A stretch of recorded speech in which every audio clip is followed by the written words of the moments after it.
Je m'appelle Ethan. J'ai 22 ans et, pendant la majeure partie de ma vie, j'ai été un garçon ordinaire, sans histoire. Je n'étais pas populaire, mais j'avais des amis. Je n'étais pas très intelligent, mais je pouvais tenir une conversation. Ma vie, pour l'essentiel, avait toujours été prévisible. Je vivais chez mes parents dans une petite ville. Malgré mes ambitions, je n'avais jamais vraiment pensé à prendre de gros risques. Du moins, c'était avant point inceste venu pour moi. Tout a commencé un mardi ordinaire. J'étais à la bibliothèque, en train de terminer mes devoirs, quand j'ai senti une tape sur mon épaule. Quand je me suis retourné, j'ai vu deux hommes debout, deux silhouettes en costume sombre, au regard d'un calme déconcertant, presque prédateur. Ils ne se sont pas présentés. L'un d'eux a glissé une enveloppe sur la table, les bords tranchants contre le bois. « Ethan, » dit l'homme d'une voix basse et douce, « on t'observe. Tu as été choisi pour une mission spéciale, une chance de changer de vie. Mais tu dois d'abord faire quelque chose pour nous. » Je ne savais pas quoi dire. J'ai fixé l'enveloppe un instant, la poitrine serrée. Il était clair qu'il ne me proposait pas seulement un emploi. Il y avait quelque chose de bien plus sombre sous la surface. Et, pour des raisons que j'ignore encore, j'ai ouvert l'enveloppe. À l'intérieur se trouvaient des instructions, des exigences, et, à la toute fin, une simple phrase. « Devenez celui que vous avez toujours été censé être. » Je ne le savais pas encore, mais ce moment allait marquer le début d'une transformation que je n'aurais jamais cru possible. Une transformation qui anéantirait tout ce que je croyais savoir de moi-même. Et le plus effrayant, je n'avais pas le choix. L'enveloppe devant moi semblait peser une tonne. Je la fixais, le cœur battant, incertaine de comment j'en étais arrivé là. J'avais envie de m'enfuir, de partir, d'oublier tout ce qui venait de se passer. Mais je ne pouvais pas. J'étais comme figé sur place. Mes doigts tremblaient tandis que je tenais le mot, lisant et relisant les instructions. Mais plus je le regardais, moins il avait de sens. Point, devenez celui que vous avez toujours été censé être. Point, qu'est-ce que ça voulait dire? Était-ce une blague tordue? J'ai levé les yeux vers les hommes, espérant qu'ils s'expliqueraient. Mais ils sont restés là, silencieux. Leur visage était inexpressif, trop calme pour être réconfortant.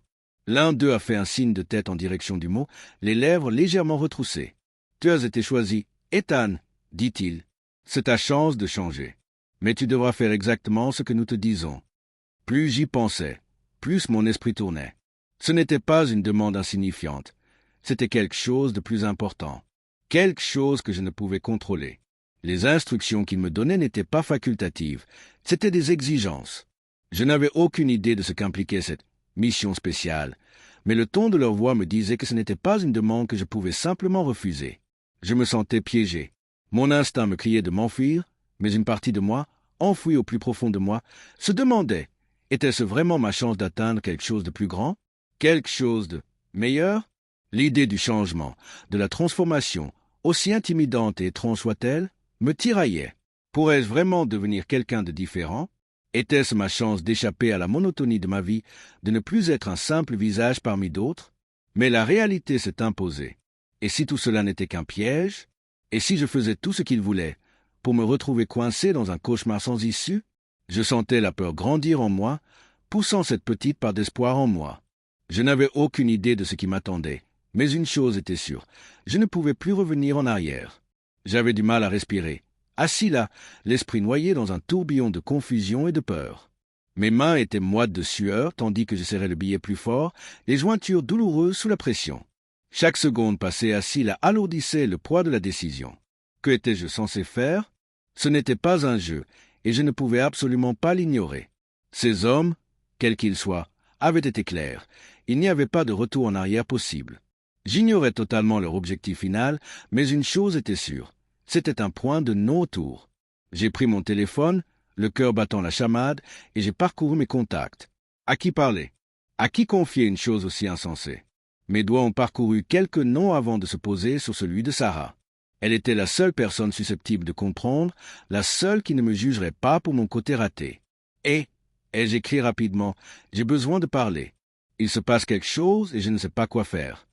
Je fixais l'écran, regardant les points clignoter, sentant les minutes s'écouler tandis que j'attendais une réponse. Le téléphone vibrait dans mes mains. Qu'est-ce qui se passe? Ethan, tu as une voix bizarre. Tout va bien? J'hésitais. Que étais-je censé dire? Comment expliquer ce qui ressemblait à la fois à un rêve et à un cauchemar? Comment mettre des mots sur ce qu'on venait de me dire? Je suis dans une situation difficile. Certains veulent que je fasse quelque chose qui pourrait tout changer. Je ne sais pas si je dois le faire. J'ai peur? Sarah, je ne sais plus ce qui est réel.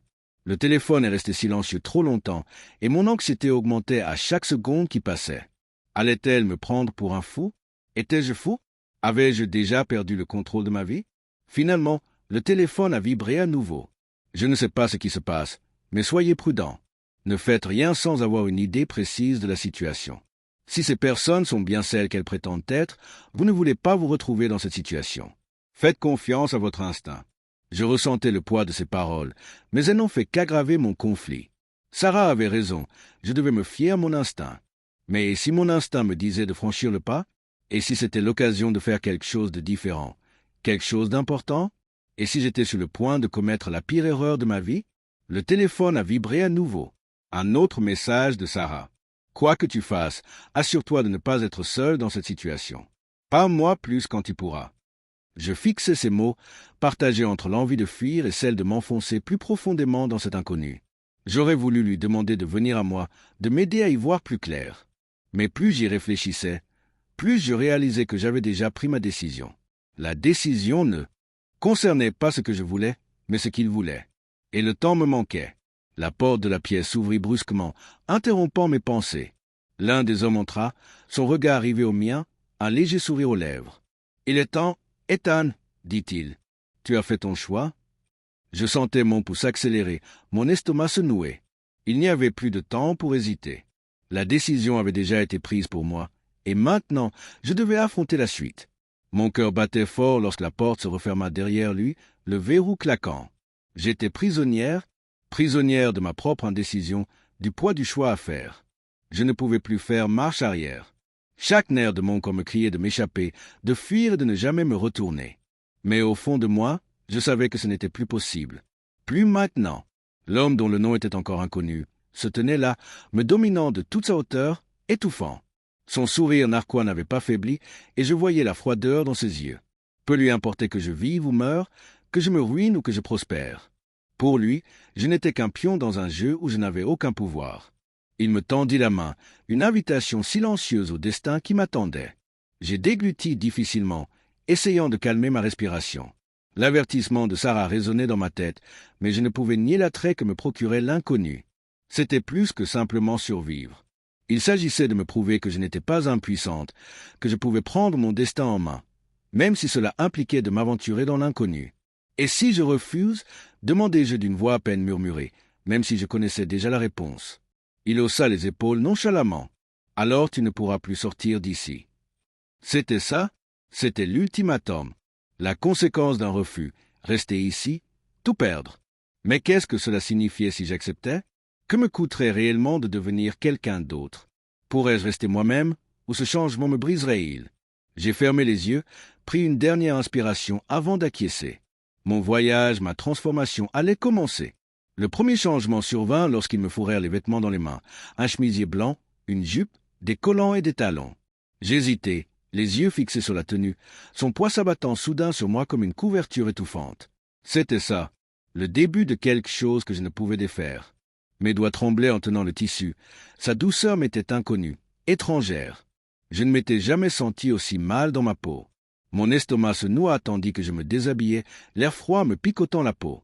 En enfilant le chemisier, le tissu me serrait le torse d'une manière trop serrée, trop intime. La jupe me serrait les hanches comme jamais auparavant, et les collants me serraient, comme s'ils étaient censés me modeler et me façonner en quelque chose que je n'étais pas. Je luttais contre tous les instincts qui me criaient de m'arrêter, de fuir, de me cacher. Le reflet dans le miroir ne faisait qu'empirer les choses. Quelqu'un d'inconnu me fixait. Je ne reconnaissais pas cette version de moi-même. Les angles prononcés de mon visage étaient adoucis, et mes traits avaient pris une expression délicate qui semblait défier qui j'étais. Il se tenait derrière moi, le regard froid, observant ma transformation. « Tu es parfaite ?» dit-il, les mots creux et répétés. Son approbation ne signifiait rien pour moi. Mais en me regardant à nouveau, je ne pus m'empêcher de remarquer les subtils changements, la façon dont mon corps bougeait différemment dans les vêtements, la façon dont ma posture changeait. Les chaussures étaient le test final, des talons, quelque chose que je n'avais jamais porté auparavant. Dès que je les ai enfilés, mon équilibre a vacillé, mes jambes tremblant sous moi. Mais je tenais bon, refusant de céder à la panique qui me tenaillait la poitrine. Mon reflet était une parodie, une déformation de celle que j'avais été. Mais tandis que je me tenais là, la gêne des talons s'estompant, quelque chose d'inattendu s'est mis à s'éveiller en moi. Une étrange sensation de puissance, de force, comme si cette version de moi-même, celle en jupe et chemisier, était plus sûre d'elle, plus assurée. Ce n'était plus la personne que j'avais été, mais peut-être, juste peut-être, que c'était une version que je pouvais apprendre à être. C'était un combat. Chaque partie de moi voulait arracher mes vêtements, les arracher de mon corps et fuir au loin. Mais il y avait cette voix douce et insistante au plus profond de moi, celle qui murmurait que je ne serais peut-être jamais libre si je n'acceptais pas ce qui se passait, si je n'acceptais pas cette nouvelle peau. La transformation n'était pas seulement physique. Elle était intérieure, un lent changement dans ma perception de moi-même et de mon interprétation du monde qui m'entourait. C'était inconfortable, désorientant, mais il y avait aussi autre chose. Une étrange sensation de liberté, celle de devenir quelqu'un que je n'aurais jamais pu imaginer. Le plus dur n'a pas été le changement en lui-même, mais ce qui a suivi. La prise de conscience silencieuse que je n'étais plus la même personne que lorsque j'étais arrivé ici, et que je ne savais plus qui j'étais. Pourrais-je un jour me voir à nouveau comme avant? Je sentais mon cœur marteler ma poitrine, chaque battement résonnant dans mes oreilles tandis que je me tenais devant le miroir, contemplant la femme que j'étais devenue. L'oppression dans ma poitrine était désormais insupportable, m'étouffant.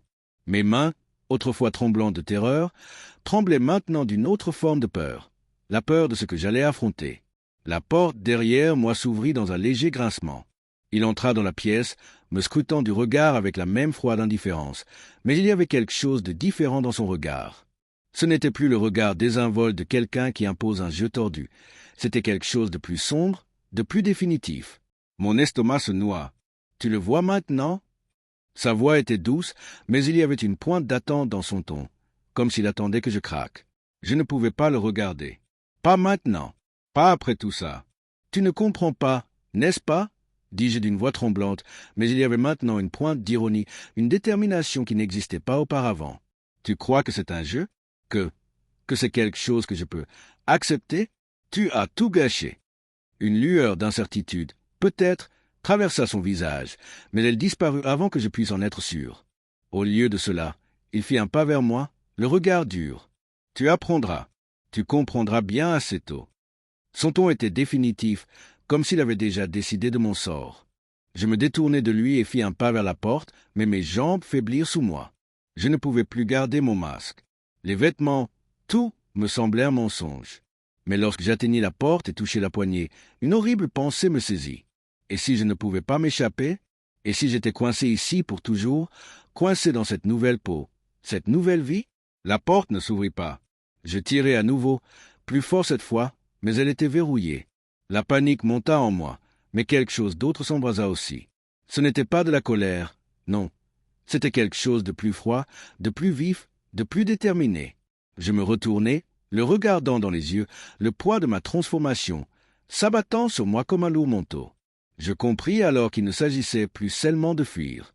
Il s'agissait de me reconquérir, de trouver un moyen de me libérer de lui, de cette prison qu'il avait créée pour moi. « Tu as fait une erreur » dis-je d'une voix plus forte. « Je ne suis pas celui que tu crois.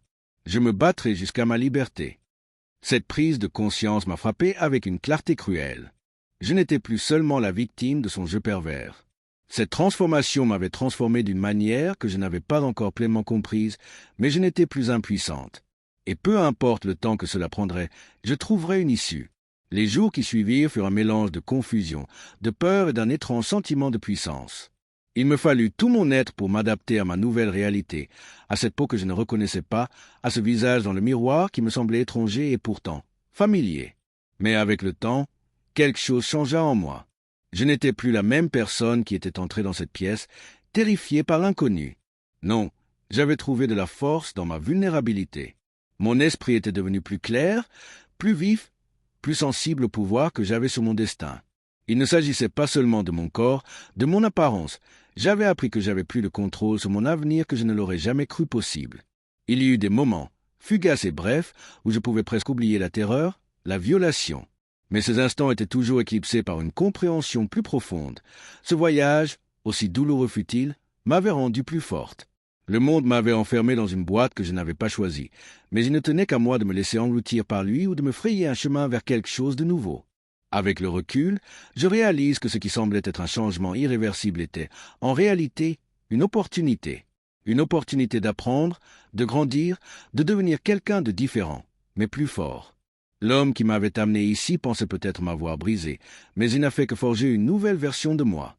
En contemplant mon reflet une dernière fois, j'ai souri. Je n'étais plus une simple victime. J'étais capable d'affronter tout ce qui allait suivre. Et lorsque la porte s'est enfin ouverte en grinçant, j'ai su que ce voyage n'était pas terminé. Il ne faisait que commencer.